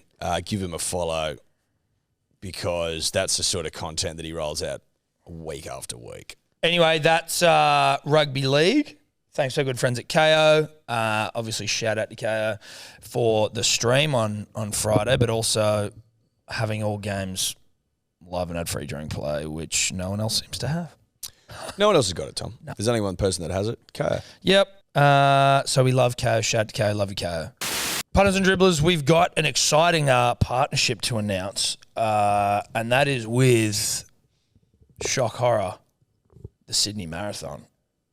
is anyone shocked that Tom and I, arguably the greatest self-made marathon runners of the last 100 years, probably since the original guy ran from marathon, Yes. that Greek guy Yeah. who made it and died. Trevor Marathon, or did he run 2 marathon? I think he ran from marathon to marathon or to marathon from marathon. Anyway, he died, as the old yarn goes. Not us. You could make a strong argument that Tom and I are the best since him. Yeah. No, but he died. So was he we're that actually good? better. Yeah, how good was he? Yeah, how good was he? He couldn't even get the job done. We've been asked by Sydney Marathon to be ambassadors. And you know what the great part about it is, punters, dribblers? We didn't have to run a fucking inch. Well, because once you've done it, you get the MC after your name. Yeah. We've talked about this before. Shout out to Ollie Arch, who's never done one. He's doing one, he reckons. Well, Will he hasn't done finish one. it? Yeah. Probably not. No. He's never done one. He's pathetic. There's a lot of you out there that haven't run them. Now, if you want to get an MC after your name, like Edward Simpson MC, or is it MM? MM, not MC. MM, Marathon Man. Yep. Then Or gotta, woman. Yeah, but you know what I mean. You got to run a marathon. Yep. There's only one way to do it. There's only one way to come and join the illustrious group. Now, have we inspired millions through our efforts last year? Yeah. Certainly in the tens of people that we've inspired, maybe tens of millions. I tell you who we have inspired though, Tom. Just a young podcaster. No, a young producer of a podcast who's looked up to his dads and said, I want to change my stars. I want to change my life. Yeah. I want that MM. I want that MM. I want that glory. But also he too, I think, wants to inspire millions. Yes. And that is none other than Tommy Tobler, our producer back there, who is so inspired to run a marathon. When we got back from Magic Round yesterday, he went and punched out 5Ks. That's what it's all about. Yeah. That is what it is all about. So Tobler, well, quickly, if you want to join the marathon team, the Goers Run Club. Yep. So basically, because we're ambassadors, we get to do sort of whatever we want within reason. We get our own run club, which is called the Goers Run Club, because surround yourself with goers and you too shall go. We spoke to the marathon on the back of my, late finish last year. They said they're going to extend the time of the race to help people. So you get 7 hours now. 7 hours instead to get of over the line. 6. And I got 5.5, so I was half an hour from fucking getting swept off the course. There's going to be a discount code using the promo code Dribbler to join our team, to sign up to the run, 20% discount code. There's an after party for us and Dribblers that they're putting on. Just us. Just us. At the Ivy. At the Ivy. So, I mean, fuck. And we ripped and teared after the last one. It's the only way to do it. But we need some sign-ups. We're also going to have a trainer there who's going to help us. We're doing a run. We're doing like a run club run. We'll get a couple of those going. Yeah, we're going to get them going. If you're Sydney-based, if you're Sydney-based, at least one run club run, but a couple. Maybe we'll get Jeff Athletic down there. Maybe we'll get Jeff Athletic in there to run with all of you, because that was the only way I finished. We'll see how we go. He might. He might. He might. Listen, he's that sort of guy. He's capable of it. He's done it before. Yeah. But so basically what we want to do, punters and jewelers, is we want to motivate you motherfuckers to finish a marathon. Yeah. And the only way that you're going to do it, in my opinion, is to join the Goers Run Club. You get free gear. You get 20% off. You get us barking at you and motivating you that morning. We'll be down there in the park, in Wilson's Park, pumping you fuckers up. Before you run. I plan on giving one of the great speeches all time down there. Churchillian speech. Braveheart shit. Yeah. At fucking 5:30, 6 in the morning, pumping you cunts up to go out there and rip in. Yeah. That's what I'll be doing. We'll be there at checkpoints in the race. We'll be at the finish line, and then we're going to party as one at the Ivy, have one of the great nights all time. But you got to join. SydneyMarathon.com, code Dribbler. Now, what else can we do for you? We'll be able to send you through a program that Clancy gave us that worked pretty well. Yeah. It's not that. Listen, obviously you need to be made of the right stuff, but you might be wigged out about it. You might be a bit daunted. You might be like, marathon's a bit too far. Don't be made. Listen, Tom did it. And he didn't really. You did it. And I did it. But Tom did it. But Tom did it, and he didn't even really train. It was well documented why in Marathon Man, the award-winning YouTube series. Yeah. But once you've done it, you become a different person for life. listen, it's you fucking have a bit of dick swinging. You can swing your dick into eternity. Into eternity. Absolutely into eternity. Yeah. Also, the course this year, and I've seen it, better than last year's. What they're Completely trying to do, redesigned. but They've what- redesigned it. They've redesigned it, but what they're trying, there are like some big marathons in the world. There's New like York, Boston, London, Paris, Tokyo. There's a few.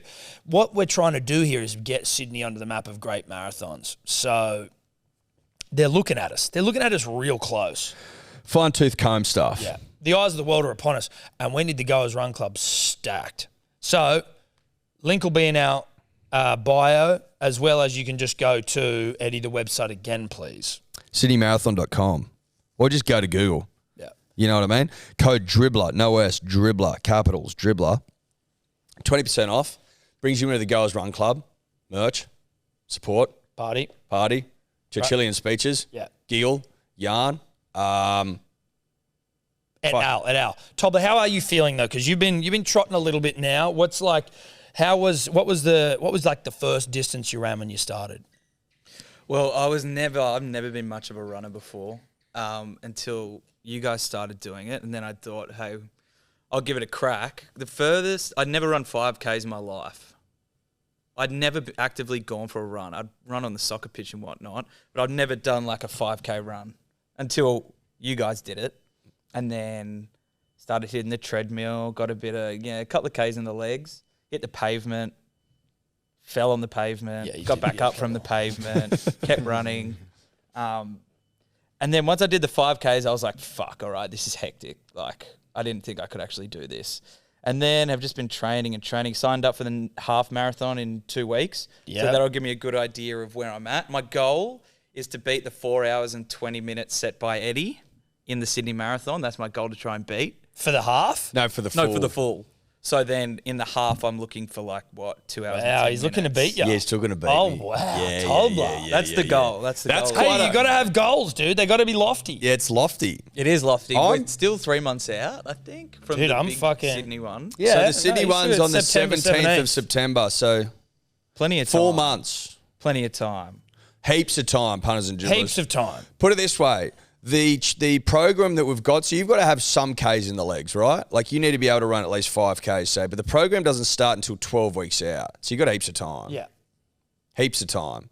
But the time is not. The time is not. You got to sign up. You got to get fucking stuck in and committed to it. Once we were committed to it, you couldn't back out, right? You couldn't back out.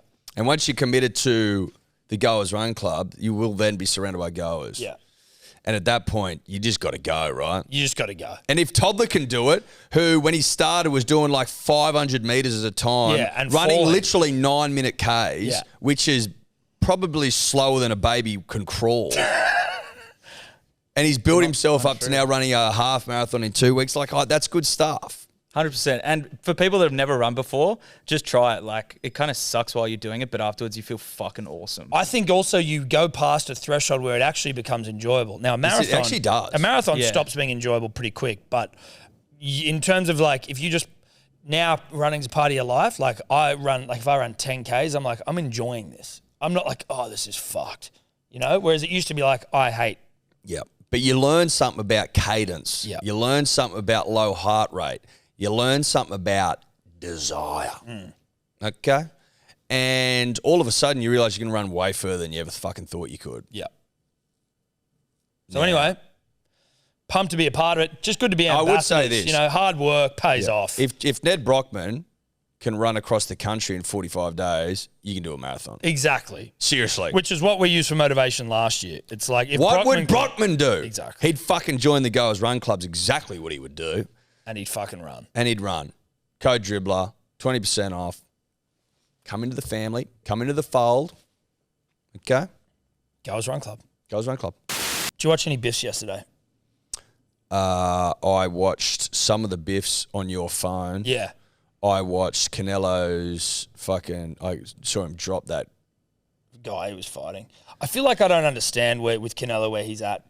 Bro, Like he's all over the different weight classes. He gets beaten by fucking Can you get up? Bivol. Can you get up who Canelo's fought recently, please, Dave? Just get up, go to Wikipedia, and you go to fight record. I know he and it'll lost be to there. Bivol. I'm pretty sure he fought Golovkin maybe before that. Is this his first fight since losing to Bivol? I don't think so. He beat fucking Caleb Plant. He fights randoms. But they are, like, I think in the boxing world, they're more random to us because the UFC does such a good job of, like, everyone's under the same fucking thing, so you can sort of see. So go up. Go up. Oh, yeah.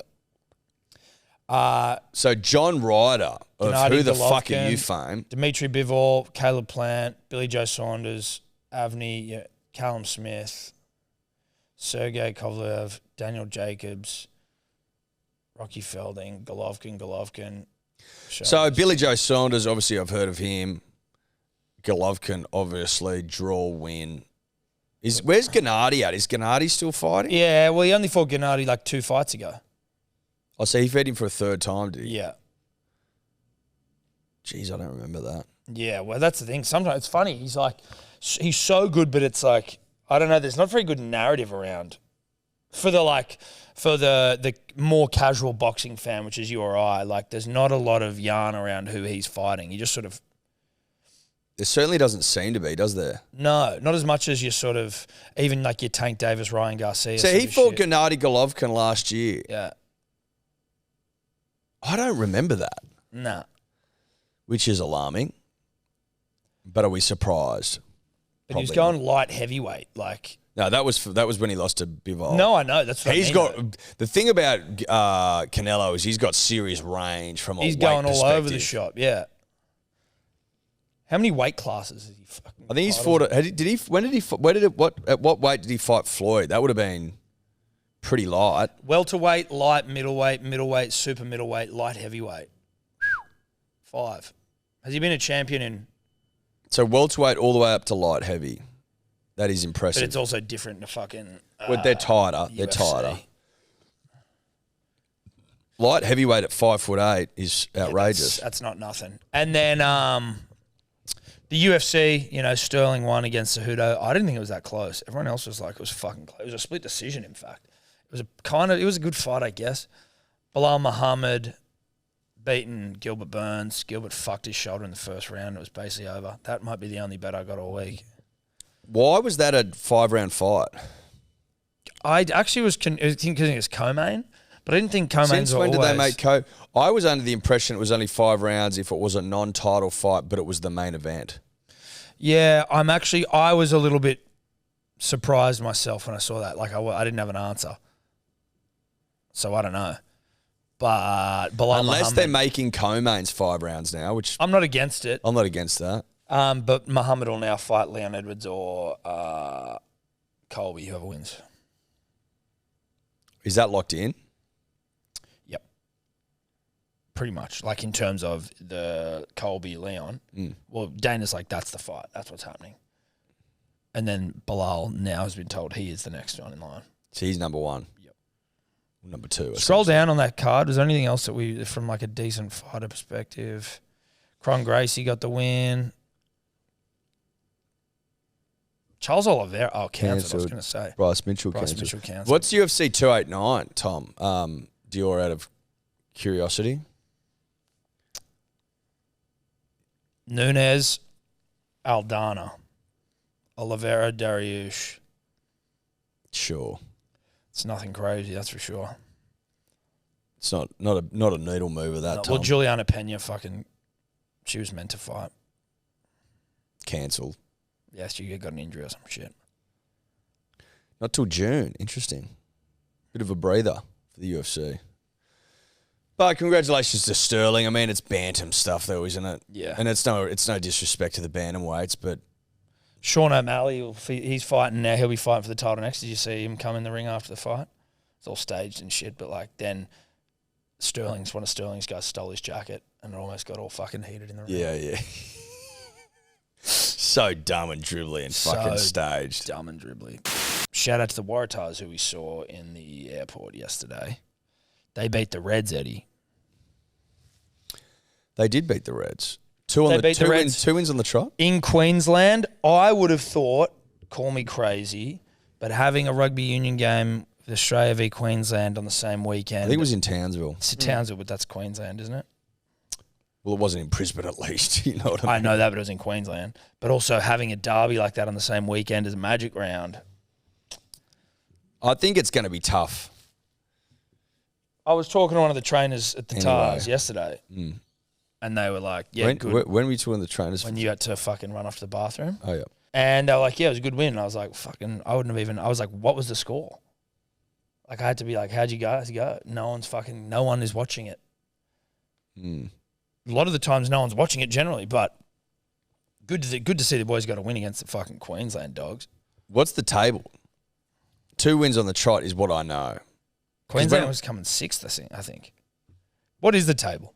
Because, I mean, I'm actually interested. how many rounds are we in? There's been 10 games played. Brumby's coming 2nd. 10 played, 10 won 8. Fucking up. How many of them is against Australian sides? Well, it couldn't be too many. Well, I don't know if they all play each other a bunch and then they fucking, you know what I mean? Can we go to the Brumbies games?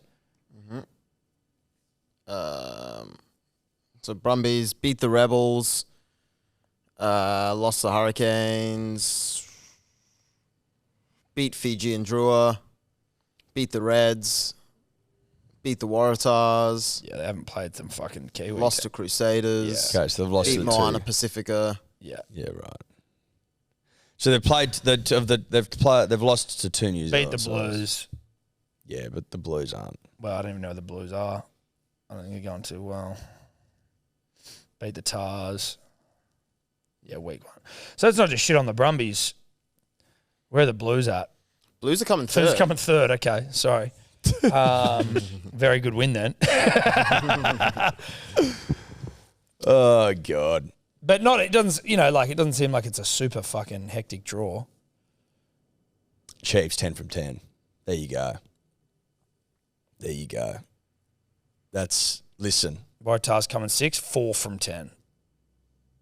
Shout out to the Waratahs. The big gap there between 6th and 5th is 3 wins in between. Yeah. Shout out to the Waratahs. We love you. Shout out, good to see him. Big boys, big thick boys. Huge boys. Big thick boys. Huge boys. Big jacked thick boys. Huge. So big. Massive. Fucking enormous. No, like humongous. Like Jesus fucking Christ. massive boys. Some Huge of boys. those forwards are just so stacked. Like, fucking hell, they are humongous. Makes you feel like a small boy Well, we are small boys. next to those big boys. But it makes me shocked for just how big the human frame can get if treated correctly. I just look at them and I just think, it always gets food based with me. I always start to imagine, you know what I always start thinking about, and I don't know why, but I do. There's no sugarcoating it. How many chickens could they eat? So like whole chooks onto 2 bits of white bread. Like how much do they need? 2 loaves of bread and 2 chooks? How much can they eat? But how much do they want to eat, or how much can they eat? Bit of both. Like, do you need to give them like just 2 full roast chooks? And just Like if you gave them 2 full roast chooks and 2 really fresh Wonder White bread, or Tip Top's the one good on your mum, how much are they getting through? Can I say this? And this Sauce is and only stuff because as of well. an experience I had last week when I went to the zoo because Steph packed our lunches. Shout out to Steph, very cute. Did she? She packed us all lunches for the zoo. What in little Little fucking lunchbox bag. But we had rolls, soft, not Vietnamese bun. Can I say something? That's really maternal stuff. Yeah, it is. And we all sat down and had Because our lunch. you know what you and I'd be doing? We'd fucking We'd be the canteen. Yeah. 100%. Canteen, burgers, 100%. just take it out of my hands. 100%. I didn't even know. We got there and we sat down. She's like, oh, let's have a little picnic. And I'm like, oh, what do we got here? Just a classic, simple, soft roll. Made with love. Made with love, ham, avo, bit of mayo, just fucking Made with love. made with love. So I'm a little bit more of the fuck Wonder White off. Give the boys some nice soft rolls to put their chicken in if they're going to try and pump to it. 2 whole chooks. You can put it at whatever you want. Do you have to, we debone them? Because I think also part of eating quick and eating big is of eating big is eating quick. No. you want to debone No. You got the whole chicken there. So and they've got you do what you want with it. Okay. Now, obviously, you pound that breast. Yeah. Wings are good to go. And Pick your own drummies. destiny. I prefer the breast wing part of the chicken. But the breast can be very dry. No, I'm talking like a moist roast chook. Yes, but there's a lot to the breast. Obviously, you can put sauce on there. You can put mayo and shit on and peri can? sauce. Yeah. You know, what about stuffing? Do we have to eat the stuffing? If you want to. No, but I don't want to. I'm trying what do we... Some stuffing I don't mind. Sure, but we need to have clear out, like, fucking defined rules of So how much of the engagement here. chicken do you need to eat? Yeah. You don't have Trying to... to suck every fucking bit of ligament off the No. bone? You don't have to suck the marrow out, no. But I think you have to have some of the stuff. You got to try the stuffing. You have to try it at least. You don't have to eat all of it. I'm not a big stuffing guy, but I'll definitely try it. I need to look at it and go, you've had a crack at that chook. That's so vague, dude. Like, if I did it, if I did it, you'd look at me and go, that's not enough. And if I put the exact same plate in front of someone else, you'd be like, yeah, that's more than enough stuffing. But I wonder, so if you're eating a whole chook, do you need to roll it over and have a crack at the undercarriage? Just get all the, like, scraping You know, all the rank stuff under the rank bottom? shit. I mean, listen, that's if they're, I guess, maybe. I don't want to. I don't want to do that. How much do you reckon you could eat a full roast chook? Yep. How quick do you reckon? Just eating it without bread and shit. Yeah.